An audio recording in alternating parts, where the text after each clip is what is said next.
Shanachie is a storyteller, somebody who would travel from village to village and tell stories about kings and queens.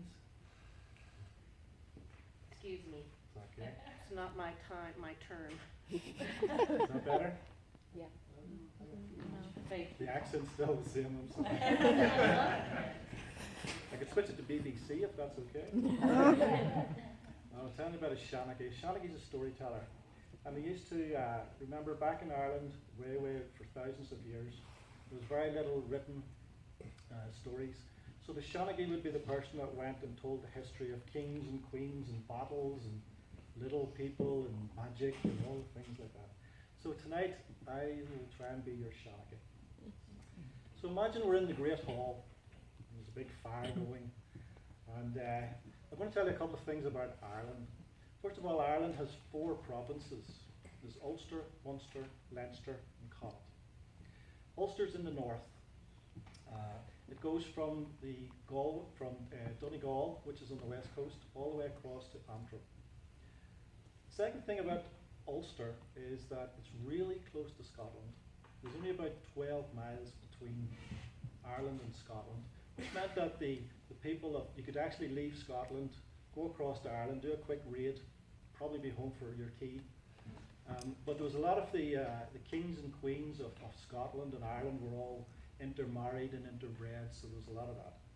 So our story tonight starts off in the west coast of Scotland.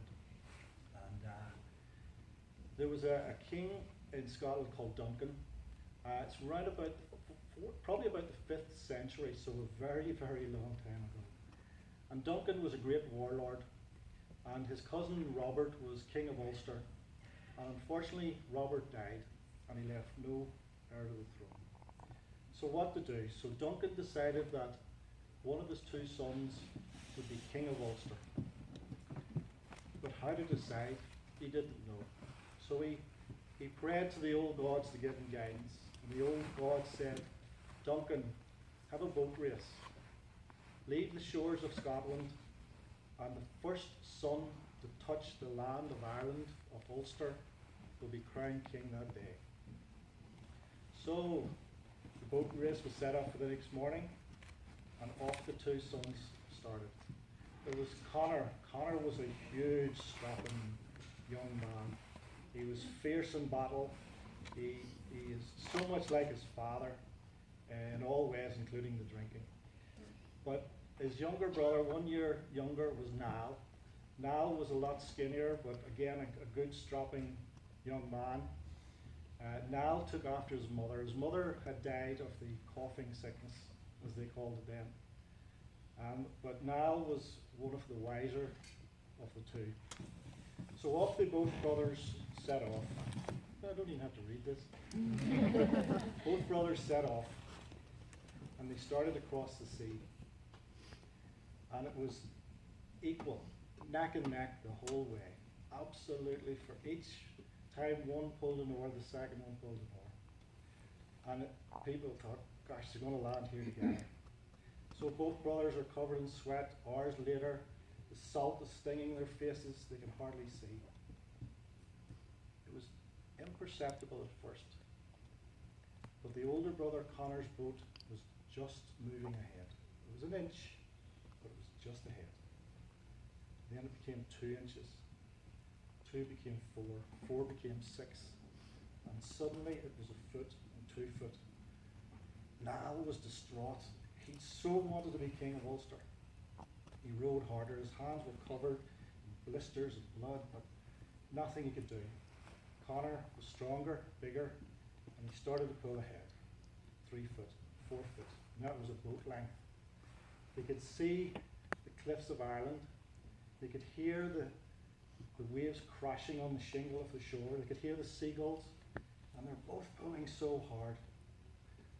But it's inevitable. Conor is starting to really pull ahead. Niall is distraught. What to do? Over the sound of the waves, he hears his mother's voice in his ear. Niall said, "No, mother, this is just too much." She said, "It is not for you. It is for all those unborn." He said, "My goodness. He steals his face. Didn't say it was a good story. Takes the rope, wraps it around his arm, puts his hand out, pulls out his short battle sword, cuts his hand off, his own hand, and picks it up from the bottom of the boat, and with all his might, he throws. Connor arrives, yes. Turns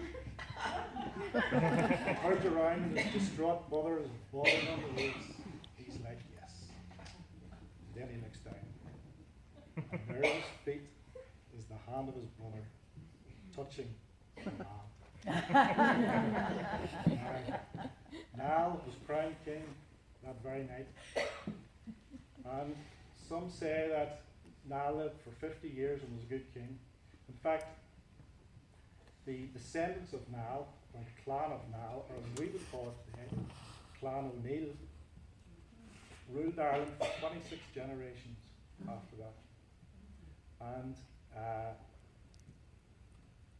the interesting thing about it was that, I'm going to bring us right back to the future. A couple of years ago in Dublin University, they pulled out the DNA, the strand, and it's called M222. And you can actually trace that right back to the O'Neill clan back in the 5th, 6th centuries. And they can actually trace, they say that there's 3 million men walking the earth today with Niall's DNA. In fact, most people of the north of Ireland have that DNA. Stubbornness, hello. 1 in 10 Scots people have M222. And interestingly enough, 1 in 50 males in New York can trace their DNA back. That's 3 centuries of immigration has done that, unfortunately. So that's kind of the story of the O'Neill clan. I'm going to show you something, if I may,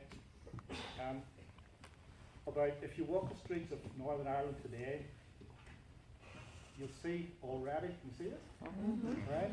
There's the red hand of Niall, even today, 1,500 years later. Even Arthur Guinness got into it, red hand style.